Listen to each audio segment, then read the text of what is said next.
Baerbock, dear Annalena, distinguished colleagues and friends.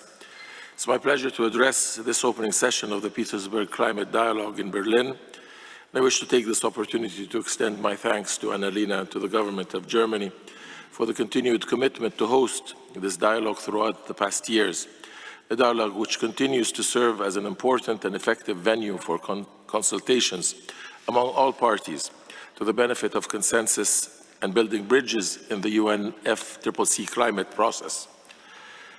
Just a few months separate us from COP27 in Sharm el-Sheikh. This year, the conference convenes at a very critical juncture on the world stage, with unprecedented geopolitical tensions taking their toll on energy prices, food security, and global supply chains. Nevertheless, these are also times where global climate action has never been more important, as this critical decade for action is already underway. Science is crystal clear. Unless we boost our current level of climate action, globally and collectively, to deliver on our commitments, enhance our NDCs, and raise our adaptive capacities to the impacts of climate change, the 1.5 degrees goal of the Paris Agreement might very well elude us.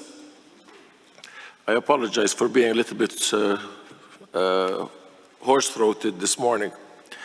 Hence, it is incumbent upon us in these uncertain times to act swiftly to ensure that climate action remains at the top of the international agenda, and that current state of affairs is not taken as a pretext to backtrack or renege on previous commitments, especially those related to supporting developing countries. As incoming COP presidency, Egypt is committed to an inclusive conference where all parties and other stakeholders are given the necessary space to showcase their actions, present their priorities, and voice their concerns. We will only succeed through this participatory approach where all parties are comfortable with their place in this global effort. To this effect, I will need your help and support.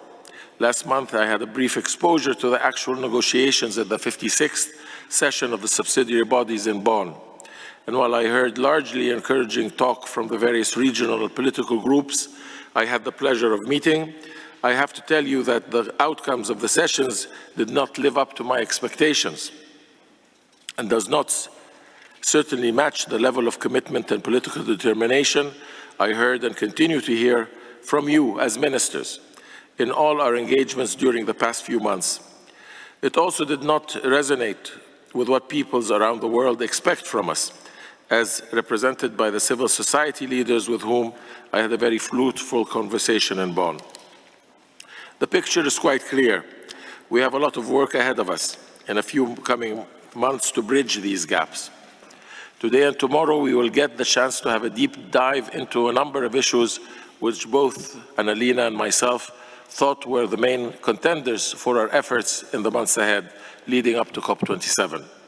Later today, we will also hear from His Excellency President Abdel Fattah el-Sisi and His Excellency Chancellor Olaf Scholz, who will be addressing this meeting to reconfirm their countries' commitment to addressing climate change on all fronts. I trust that our conversations today and tomorrow will give us a better understanding of the issues at hand and will contribute to getting us closer to an agreement at COP27. I look forward to the outcomes of the different breakout groups, and I invite everyone around this table to make full use of this setting to hash out your priorities and concerns and to try to find innovative formulas to address them. I also invite your teams to engage with the COP27 presidency team, who will remain readily available at all times to serve you. I thank you and I wish you a fruitful meeting, and take this opportunity once again to thank dear Annalena for the hospitality and for the commitment to continue to support this Petersburg dialogue, and I believe it does have a very pertinent impact on our collective will to move forward to meet the challenges of climate change. Thank you very much.